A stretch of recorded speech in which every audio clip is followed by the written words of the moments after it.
We're just about the end of the week, which means the end of prospect camp. The prospect scrimmage is coming up later today.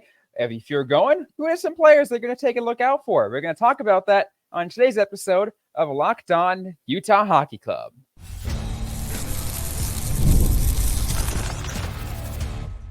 You are Locked On Utah Hockey Club, your daily podcast on the Utah Hockey Club, part of the Locked On Podcast Network, your team every day. Welcome to the show, everybody. This is Locked On Utah Hockey Club, your number one daily podcast on the Utah Hockey Club. I am your host, Robyn Leonio, alongside Tom Callahan. We want to thank everyone for making this show your first listen every day. We are free and available everywhere you get your shows. I also want to give a huge thanks to Craig Morgan for jumping on to yesterday's episode. It was a really great conversation, talked about a lot of good things, and a lot of good reception from you guys. Seems you guys all liked it. So we're going to try to get some more guests down in the future. So if you are a fan of that, if you're not, and you're not subscribed yet, hit that subscribe button, and we will definitely have a lot more guests coming on this show, especially during this offseason when we have a lot of time. You know what? I love having guests on, Robyn, because you and I, we're different enough in our opinions and our viewpoints that it keeps it interesting, right? And I think that's what makes it fun. And then you get a third viewpoint in there. And, it's someone who, in this case, is looking over his shoulder from the Arizona viewpoint. I think it was great information for fans of the organization, especially with the Tucson information and just talking about that. So, you know what? It's really rare that you get to cover a franchise in transition like this one is, from one home to another, one state to another, and how fast it's happening. There's so many moving parts. And I think that, can you imagine? I can't imagine. I mean, think of if you've got to move your house or your family, and you pick up, let's say you get a new job in a new state. You're trying to just pack the dishes, right? These guys are trying to pack the pucks, the pads, the sticks, and then also the computers and the paper clips and everything else that they can get in there. And, heard half the employees up there. Not everybody obviously made the trip for one reason or another, but there's so much going on. And to be able to try to bring it all together, it's interesting to hear yet another perspective on that. And, Utah Hockey Club so far has been doing a tremendous job, and hopefully that continues. They've been doing a tremendous job, and there's some things that we don't know, obviously, that are happening behind closed doors that could be. They probably think that there's some maybe things behind closed doors where they're going through some chaos because they're trying to figure out still some things. But on the surface, I guarantee you, there's some chaos. For you, you've seen what it's like just to start up a team and what can happen in the office there, and imagine a relocated team at the highest level in a matter of just a few months. That is insane. Yeah, everything from, folks may not think about this, but does your charter airline company change? Your bus arrangements change? Host hotels don't necessarily change, but did you keep your team services person, which I think Utah did? So just things like that. All of those little arrangements. Now you got to make sure the sticks and the pads that I talked about before, if they're new and they're coming in for this year, get shipped to new addresses. You have to make sure those new addresses are right. You have to make sure you have storage at those new addresses. All these things have to happen. And it's, everybody's purview to make sure that all the ducks are in a row, or all the Yeti are in a row, or the Outlaws are in a row. The Mammoth. I know we're talking about the plural of Mammoth. It's a lot of moving parts. So getting it all done over the summer, and they will, because you know what? No matter what happens, September 22nd, they're dropping the puck on that game against St. Louis, and off we go. All that on the business side, while on the hockey ops side, in the last week, the NHL draft, the start to free agency, you still got to re-sign a couple of guys. Plus, we got prospect camp, just finishing up, Tom, which I want to now we can touch on. We want to get to talk about some players in a little bit, but I think one of the things that's going to give a unique perspective on this is, you're someone that's been a part of NHL prospect camps for multiple different perspectives. You were part of media a while, doing play-by-play or radio, so you got a chance to see it from that side. But you're also part of the team as well on a whole other side. Yeah, and it's interesting, especially I learned a lot when I was with Nashville as far as how the prospect camps are treated, how they're handled, what goes into them really. And teams, it's not necessarily recent. The teams have been doing this, but I think there's a lot more emphasis on it now, and there's a lot more importance placed on getting those players into the prospect camp. And it's not just to see where they are on the ice. What the team is looking for, they'll do a couple of different things. They will do physical fitness testing, kind of like they do at the combine, but you're Yep. looking to see where are those players physically. Are they following their training plans? They may be developing training plans, especially for guys who are coming into the fold, nutrition plans, Hmm.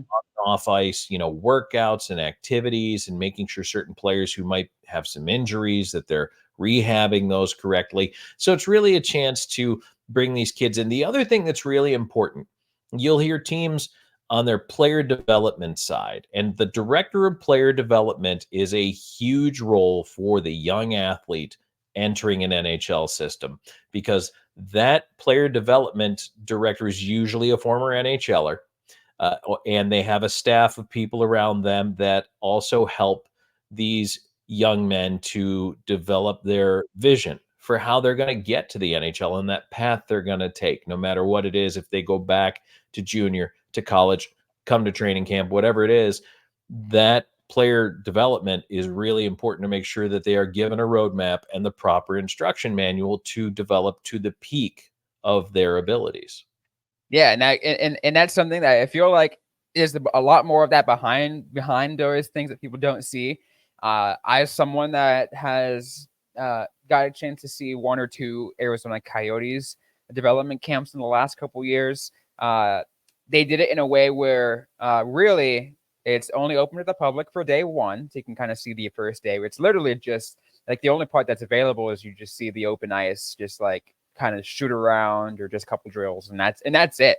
That's all they show the public, because then everything else, as you talked about, talking to the players about their size. Like, all right, you're 6'4", but you're only 195. I need you to put on 15 pounds or whatever it is. I'm gonna need you to get up, to hit the weights, get focus on this, get this going. And as you mentioned too, nutritionists, I feel like that's something that doesn't get talked about a lot. That has been a huge part of it. I because if not behind doors when that happens, but that's always been a part of it too. Is we get these people talking to the team and be like, all right, here is a meal, here's a diet plan you should be following to make sure to kind of help you along as you're getting more fit and getting ready for the NHL.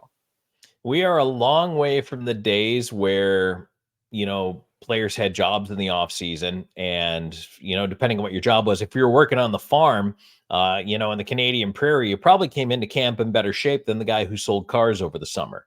But that wasn't the point of training camp back then. It was to play your way into shape anyway. Yeah, That's not what camp is for anymore. it's to And see not where they're at. right, and not even prospect camp. So, yes, you visit with the strength and conditioning coach. You visit with the team nutritionist. They will, and maybe they compare the products you're on or taking or using as far as supplements go. Everybody's got their opinions on it, but they'll probably say, hey, maybe you don't need to concentrate so much on muscle mass. You need to concentrate on maybe this kind of lean protein or something like that. And they customize all of this for each player's needs. And so that is huge. That takes an awful lot of time, and it takes a lot of effort. And that's why, getting the younger guys in at prospect camp here in July gives you a bigger head start than if they all came in training camp and you were trying to figure it out then. You're right, absolutely. And I feel like that's a good thing to mention because each of these players are certainly going to have, their own unique, unique plan. Like, and I'm just going to name it. There's a couple players here, like a Miko Matika is going to have a different plan set in fourth place than your Dmitry Shimashev. Like, they're going to be vastly different because they're different kinds of players. Not only that, but too, Robyn, consider when you have international players, not every food, not every product, and not every training device is available everywhere. So if You're you're right. coming from Russia, where maybe you don't have great team facilities. You're coming from Sweden where the diets are different. It's a global game now. It really is. And I don't think fans necessarily think about that. But, what is the diet of someone coming over from Slovakia or Czechia or even Germany? It's different from what the United States is or Canada. And we don't necessarily always process that. And so it really is and can be complex, but that's why it's so important to tailor these things for the kids. And then you get them out on the ice, and I call them kids. Everybody's a kid to me, but you get them out on the ice and you run them through drills and you see where their skills are strong, where they might be a little deficient. And so you might say, you need to work with a skating coach. You need to work on your shot. You need to do X, Y, Z. This is where you need to up your game. And then they'll draw up the plan for them to do that too. Absolutely. We're talking about the prospect camp right now, and Tom, what I want to do is in just a second, let's go ahead and break down, and maybe you and I have the same players we're going to watch out for, but let's talk about players to watch for. Some of you guys, by the time you're listening, this might be on your way to the Delta Center right now to be able to watch the first ever Utah Hockey Club prospect scrimmage. We'll talk about who we think you guys should keep an eye out for right after this. Today's episode is brought to you by eBay Motors. Passion, drive, and patience. The formula for winning championships is also what keeps your ride or die alive. eBay Motors has everything you need to maintain your vehicle and level it up to peak performance. Superchargers, roof racks, exhaust kits, LED headlights, and more. Whether you're into speed, power, or style, eBay Motors has you covered. With over 122 million parts for your number one ride or die, you'll always find exactly what you're looking for. And with eBay Guaranteed Fit, your part is guaranteed to fit your ride every time or your money back. Because with eBay Motors, you're burning rubber, not cash. With all the parts you need at the prices you want, it's easy to make your car the MVP and bring home huge wins. Keep your ride or die alive at ebaymotors.com. Eligible items only. Exclusions apply. eBay Guaranteed Fit only available to U.S. customers. Let's keep this going on Locked On Utah Hockey Club. Robyn Leonio and Tom Callahan talking prospect camp, prospect scrimmage. The prospect scrimmage is today at 1 p.m. Salt Lake City time, so in Mountain Daylight time for those that are keeping track, at the Delta Center. So just a reminder, it is at the Delta Center today at 1 p.m. If you're on your way, you guys are gonna have in for some fun time, getting your chance to see the future of the Utah Hockey Club on the ice for the first time, and honestly, a first experience for professional Utah hockey. I mean, other than unless you're a Grizzlies fan, but we're talking National Hockey League level ish. Yes, and so the NHL level here. Let me talk you out of your circles. And Salt Lake has a great history of all the way going back to the Salt Lake Golden Eagles with the IHL level, which is really, we talk about quadruple A. The IHL was quadruple A back in the day. But here's some of the cool things going on for this scrimmage and this whole prospect camp. All 11 2024 draft picks were able to make it to camp. That doesn't always happen for everybody, but that's very cool. Utah got everybody in. Plus, they've got some previous first rounders in there. Maverick Lamro's there. We talked about Chimishev. We talked about Boot. They're there taking place in the camp. And I really think that this is tremendous attendance, and I think it's going to be a great showcase for the fans who are on their way down to the Delta Center. So I hope everybody, if you are going down, you enjoy it. If you didn't know about it, hopefully you're hearing this early enough that you can shoot down there if you want to. Absolutely. So let's get into, Tom, players to watch out for. We named a few. I mean, we can go ahead and bring them back up again because I feel like, these are who we think players we should watch out for. I'd say it's almost no doubt that Chimishev and Boots are going to be on the top of a lot of people's list because when they were drafted last offseason by the Arizona Coyotes in the 2023 draft, some people scratched their heads like, what are these guys might be reaches according to some people's perspectives, but you take a look at where they're at now, and they've both developed. Chimishev a little bit more so from what we're hearing, and actually looks probably ready within the next year. Well, and boy, wouldn't that be interesting? And probably ahead of what I think a lot of people thought. Oh yeah. If that happens, but look, everybody develops at their own pace, but that's why it's important also to come back year on year to measure progress. So sometimes when these guys go away, I mean, yes, you're watching them, you're keeping up with them. And in some places, it's easier to keep an eye on a prospect than others. But to see that year over year measurement of improvement, I think Simashev is the guy who we are looking at right now as maybe the most likely ready to make the jump, which is exciting. Can you imagine if Yep. he comes on strong in camp and actually finds himself on the opening night roster? What a crazy time, but fantastic. That would be such an awesome boost to the Utah Hockey Club. It certainly would be. And I think, like, and again, just based on what we're hearing, it would give in a huge excitement level adding on, especially what we've been seeing, this big man defenseman who is just speed and power. It is amazing to see. It's And again, exciting to hear about. it really is. Another one I want to add on, I'm kind of just going between drafts on here. And of course, I feel like it's no doubt in my mind, and pretty sure you probably agree with me on this one, that you will definitely want to watch Tisha Ginla. As you mentioned before, the name are in itself, the name on the back is always going to carry a lot of weight, especially who his father was, who his father is, I should say. And it's, I mean, again, another 6 overall pick. Simashev was 6 overall last year. Ginla is 6 overall this year. And it's interesting too, because Craig Morgan touched on this, the way that you have to build it for Utah when you don't have lottery luck. And some teams have gotten lottery luck. Chicago got some lottery luck, and look, they ended up with Connor Bedard. And we've seen teams, not every year, but some teams jump up, they get a number one. I mean, look, Edmonton had lottery luck. They jumped ahead of the Buffalo Sabres to get Connor McDavid.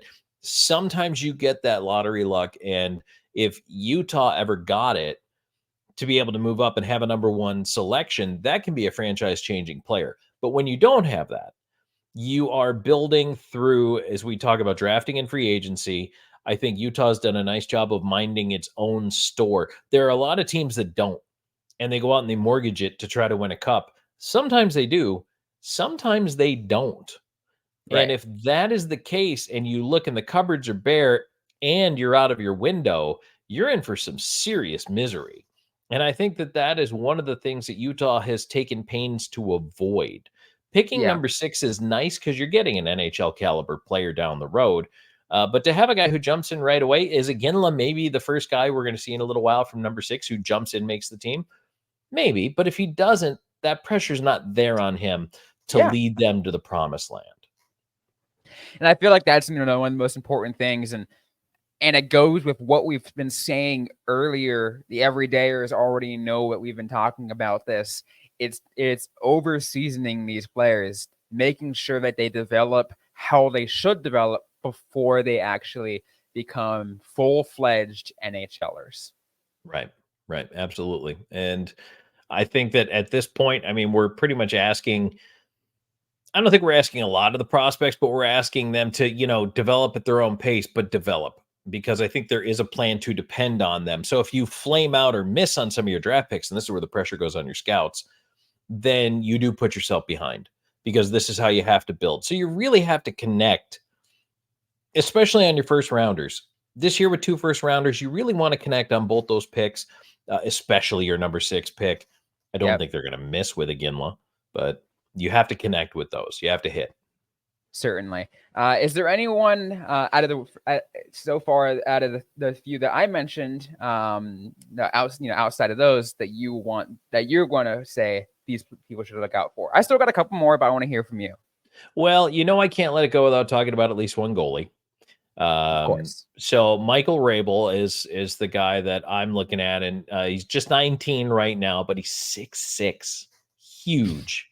Yeah, he's a massive dude. Oh, just that's a tall drink of water right there. 6'6", and athletic, like crazy athletic. I mean, the size is awesome. He's got great sight, great vision.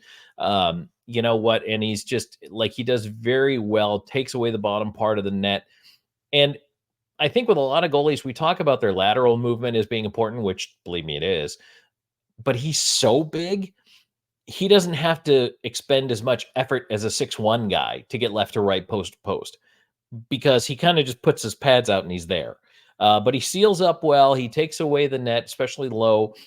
Played for UMass this past season and put up some pretty good numbers for that UMass team. 30 games this year, 2.59 and a 9.12, which is not bad. 16, 12, and 1. I mean, I don't worry so much about the record in college hockey because you can't always account for the team in front of you. I'm more interested in your numbers. So I think that he's a guy to keep an eye on. And again, at 19, coming down the line, goalies usually are a little longer term projects with some rare exceptions. So he's probably a guy. Remember, I've talked about the window for Utah really opening in 2 years. That I think is when he's going to be the goaltender on the radar as the next big thing. I'm glad you mentioned Rabel too, because I feel like that's like he's supposed to be, from what my understanding, from hearing around when there was still the Arizona Coyotes, he was supposed to be the next guy. And Anson Thornton and Matt Villalta in Tucson, they're just like placeholders until Rabel is ready. Well, and it's tough to be dubbed a placeholder because if you're that guy, you're like, well, what about me? What about my chances to make it? What about my chance to make an impact? You're right. That's an unfair assessment, but I feel like in the grand scheme of things, it's just like playing the waiting game for Rabel. Yes, it is, and you can never tell what the schedule of development's going to be. He might not be You're right. NHL ready till he's 25, 26. We don't know. Could happen. But there is room for him, as I mentioned, because you look at the goaltending tandem you have now. You've got Vejmelka and you've got Ingram, and you only have them together for this year. And then you have Ingram for the one more year after that. Do you make a move after that? Do you make a switch? And again, there's no real pressure to try to hustle him along. I think as you're developing here, you want good goaltenders at a budget price, which they have. I think Utah is in a good spot. If they re-signed either one of those guys, I mean, I'm not losing any sleep over that. That's not a bad decision. If they pick up another mid-tier goaltender at a bargain price, and as I tell you, these are now the bargain days of free agency, the goaltending market didn't get as hot as I thought it would, honestly, this summer. Yeah. And that's a little bit of a surprise, but I guarantee you, heading into camp, there's going to be a bunch of guys looking for jobs, and suddenly you're going to see some weird deals. You're going to see some, maybe what should be an upper tier guy take a mid-tier deal, some mid-tier guys take a lower tier deal just to get some job security. You'll see that happen here as we get towards the end of August. Absolutely. I want to go ahead and just go rapid fire through a couple more players, a couple more skaters that I feel like you guys should watch out for.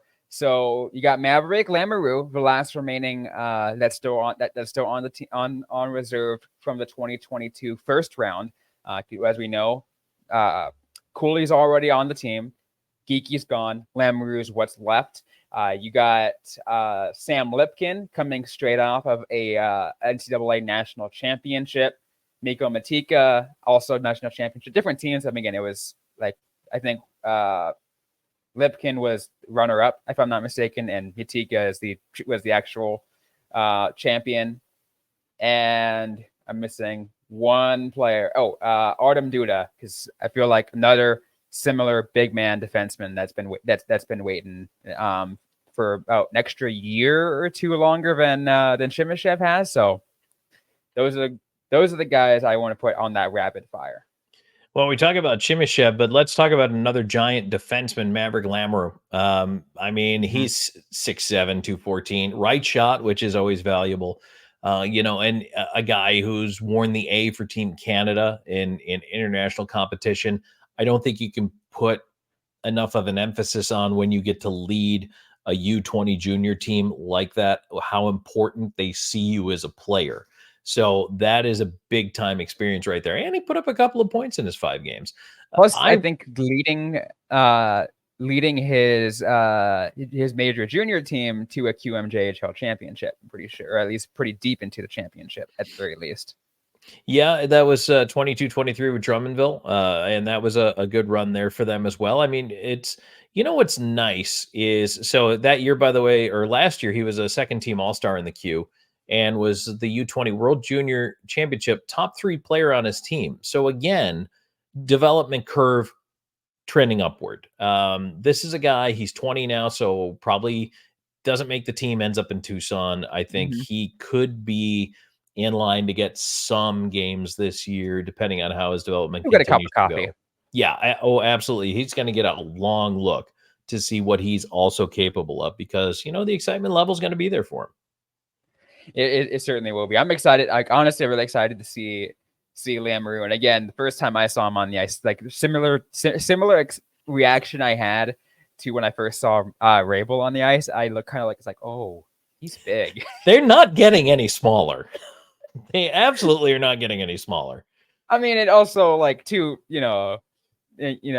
on my end, you can imagine how it feels, because I'm like what 5'4", so they were like extra foot above me, so I'm like, oh, yeah, it's wild. And then you put him on skates, give him another couple inches. It's like, yeah, it's amazing. But that, again, that's on brand for Bill Armstrong. He likes size, he likes strength. But the thing is, today's athlete is not, the lumbering,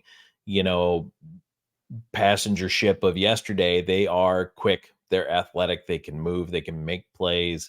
That's exactly what we're seeing now, except they also happen to be 6'5", 6'6", 6'7". It's crazy. Absolutely. We've still got a decent amount to talk to on this episode. We're running a little bit over time, but we're going to go wrap up our thoughts. We'll do that right after this.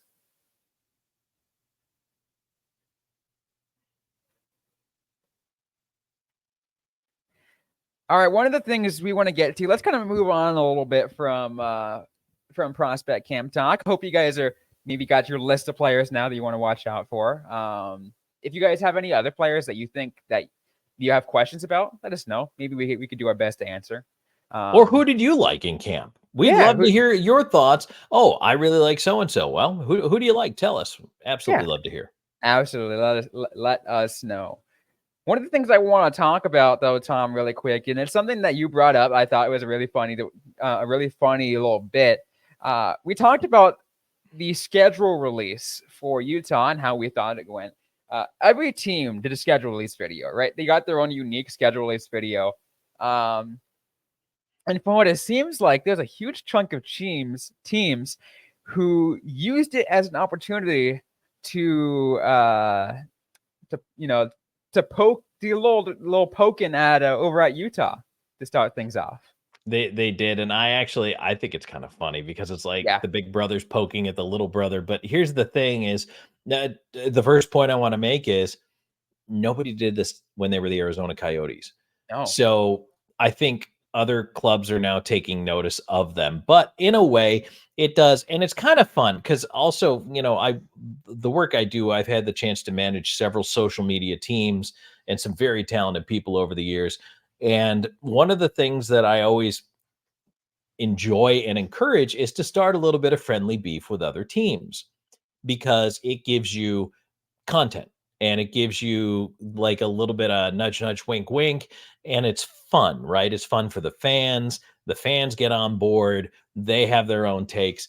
But the schedule releasing is kind of new with the videos this year. The NFL did it, and now the NHL is doing it, which I think it's great.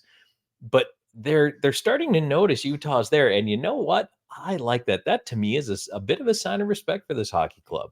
It really is. And I think the way they do it too is, it is fun. It is playful, but it's at the same time, it allows the interaction from both sides. Utah fans, if you got a chance to see it, I mean, you guys can, playfully make your own jabs back at those teams, whatever it might be. It's, and that's kind of like, the name of the game is to increase engagement. And if it works, it works.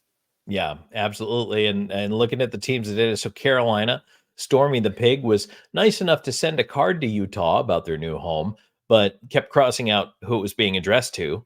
So first Mammoth, scribble, scribble, Yeti, scribble, scribble, ended up with Hockey Club, which is kind of how that went, and the Chicago Blackhawks used a Guess Who, and their mascot, Tommy Hawk, had a blank name tag for Utah. So, okay, we get it. And, LA just kind of had a comedian who just skewered Arizona and Utah in one fell swoop. And you know what? The one that I thought was funny, and I know you had mentioned this one, Robin, but New Jersey's I thought was pretty good. Yeah, New Jersey, it was pretty funny. They were like Arizona, and they're like kind of stopped for a minute. They're like, Utah? I don't know. I don't know anything about Utah. Yeah, so that's actually, I don't know if fans would pick up on this or not, but that is Dougie Hamilton that they have in the fake mustache and glasses look. So, but yeah, they're just poking at no one knows anything about Utah all of a sudden. Well, guess what? You're going to have to learn. The other one I thought was kind of cool was that the Islanders actually slipped in a Utah reference. The Islanders didn't mention anybody else. And first of all, for a team run by Lou Lamoriello to mention anyone that's not the Islanders shocked me. But they did it as kind of like an infomercial. And then like, hey, if that's not all, that's basically they say we're playing a team that doesn't even have a name yet. And so obviously that's clearly a reference to Utah. It really is. It isn't get, like I said, it's really playful. It's really funny just to see those. And again, it is nice to did see scribble out the names, on the board. Nice to see the recognition, right? Yeah. And again, it goes to, it really goes to, like we were saying, we never saw that with Arizona. And if anything is it was never teams that did it. It was like a bunch of other, like maybe social did it every now and then, or just more of the influencers who've done it. So like who follow those teams where they post a jab at Arizona, really just in a completely negative way, making fun of their arena situation. Yeah. And it's like not even playful. It's just like, you're just really just, jumping on the bandwagon of talking crap about what's going on in Arizona. That's why I like it. It's a little bit of breath of fresh air. This is more playful jabs and more, but it's a way to increase engagement and increase the viewership of what's going to be happening over in downtown Salt Lake this fall. Yeah, and it's again, it's nice and it is playful, and it will allow Utah to lob their own volleys back and have some fun with that. I really enjoy the fact that now they're establishing their own identity, right? I mean, look, if you're watching this on YouTube, you can see the colors. The colors are different. They're going for a different feel. It is a different ownership group. It is a different, setup, just the way they're doing things. And even in the discussions that I've had with people, in and around Salt Lake itself and people who are media in the market, they recognize that, Ryan Smith is not a sit back and let's just, go for the slow burn here. They want to get it in gear and get this puppy going as quick as they can and winning as quick as they can. Which I will also add credit to Bill Armstrong. He admitted it he pretty much said that thing on a interview. He's like, yeah, practically, I was told that I could spend the cap if I want to, but what we're seeing so far, at least again, it's only been a week through the off season, a week through the free agency. So again, things could change. But it seems like, he's not doing that. He's being very careful with how he's spending the money, because last thing you want, and we talked about this with Craig, we talked about this overall, is to be in cap hell a few years down the road when you have to sign your Josh Jones and your Logan Cooley's and Matthias Michelli and company. Yeah, I can't stress this enough. Just because you can spend the cap doesn't mean you should. And I remember, again, I mean, I come from Buffalo, and I have friends who talk to me about the Sabres all the time. There was a period of time, well, now we're going back probably 15, 20 years ago, where the Sabres were just spendy. I mean, big contracts, handing money out left and right to guys. And most of them weren't good contracts. Most of them weren't good signings. They were spending money to spend money to look like they were doing things. And they blew money on players that never really returned any value for what they spent. They overspent on guys to make it look like they were doing something. And what they were really doing was throwing money away and setting the franchise back in the process. There's a decent sect of hockey fans out right now who says that Toronto is doing just that right now. Toronto, I mean, you have to spend to keep some of your players. but Toronto really spent. And I mean, they gave a decent amount of money to OEL, who's an aging defenseman at this point. Yeah, he's a Stanley Cup champion, but well, by the way, I do want to say kudos to Bill Armstrong for having the fiber in his character not to go back to the low hanging fruit of bringing those guys back in the mix. There's no reason to bring OEL back to this team. He doesn't have a place. There's no purpose. I don't think he has one on Toronto either. But you look at Toronto. There's pressure there to either get massive production out of Mitch Marner or trade him. John Tavares' contract is another one that everybody looks at and went, what are you doing? Why are you spending that kind of money? Austin Matthews is understandable. The guy's pumping 50 plus a year. I get it. But beyond that, you can't keep handing out all these big deals. And then they go out and people are firing money at, and I was one smart thing Toronto did was they let go of Jack Campbell, but he got paid to leave. And then look at Edmonton, didn't even finish the year with him on the bench, let alone starting. So it's crazy to see how teams just throw money at guys. I don't know. I mean, and you know what, Robyn, you and I, this time next year, we'll look back and say, boy, that guy was really overpaid in free agency 2024, wasn't he? Now, some guys will be values, some guys will be right on the money, but I guarantee you somebody was massively overpaid. You made a good point, and running out of time on this show, but I do want to mention this. I put a poll out on our YouTube channel on our community tab. So if you want to go ahead and check out, I post every now and then on the community tab. I put a poll out of what would you grade the offseason so far for Utah. So a significant chunk of you have hit A or B. Actually, more had hit A than B, and a very small have done C or below. And there was a comment out there that said, well, how would you rate them in A when they didn't get Marsh to show, they didn't get Stamkos, they didn't make a huge splash, they only really barely shored up their defense. And I wanted to comment and text you so bad. I mean, I might as well say it right now. It's because they didn't need to. That would have been a dumb decision for them to do that. Not only did they not need to, and I'm glad you bring this up because I'd like to talk about it. Stamkos, aging player on a team going for it now. Marchessault, aging player on a team going for it now. Brandon Montour, aging defenseman on a team not really going for it, but paid him. And the money really wasn't there, and it didn't make sense when you've got to splash more money coming out on your re-ups in a couple of years. Those players don't make sense for Utah. Stamkos never should have been in the conversation for Utah because they're not win now. Yeah. They're win 4 or 5 years from now. They're going to start to be competitive 2 years from now. Yeah, they're gonna be fun to watch. Stamkos is going to be retired, and that's going to be a horrible contract. Year 3 of that Stamkos deal is going to be awful. Yeah, but year 1 and 2, give him a chance to win a cup. Last thing you want is to have another. This was a remnant from the Coyotes era in which they just picked it up just to hit the floor. But take a look. They have still a couple more seasons left on Shea Weber's contract that they.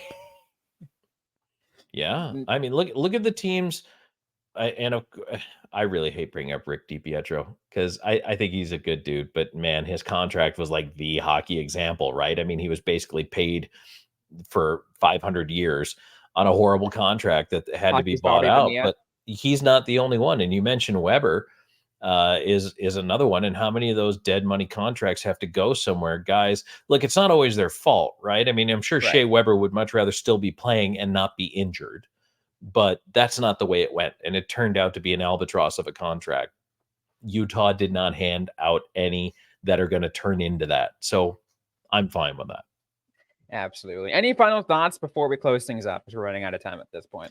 No, I think I pretty much carried us to the end. So we'll just save it for the next episode. All right. Well, that's going to be it for this episode of the Locked On Utah Hockey Club podcast. If you like what you heard, don't forget to leave a review, like, comment, subscribe if you have yet to already. We are available everywhere you get your shows, including on YouTube, Sirius XM, ad-free on Amazon Music. Don't forget to interact with us on social media. We are on the app formerly known as Twitter, now known as X, on Instagram and on Threads at LO_NHL Utah. I am at Robyn_Leonio. Tom Callahan is at Callahan on air. Don't forget once again to also join our Text Insider Club. You guys get some exclusive content, available to text with us one-on-one. do some mailbags. You know what? I'm going to even just say this. If we get a decent amount of questions over the weekend, I might even do a little bit of mailbag Monday coming up on this Monday. So I will your questions that you guys send, and I'll even let Tom know what the questions are. And we'll answer them on Monday's episode, because why not? So now's the chance. Once again, you head over and send a text to number 801-760-9033 to get started. Use the promo code SUMMER50 on startup, and we will give you 50% off your first 2 months. That's already after a 14-day free trial that you already do get, by the way. So this is a really good deal you guys are getting. So once again, send a text to 801-760-9033, and we'll give you the link to get started on sign up.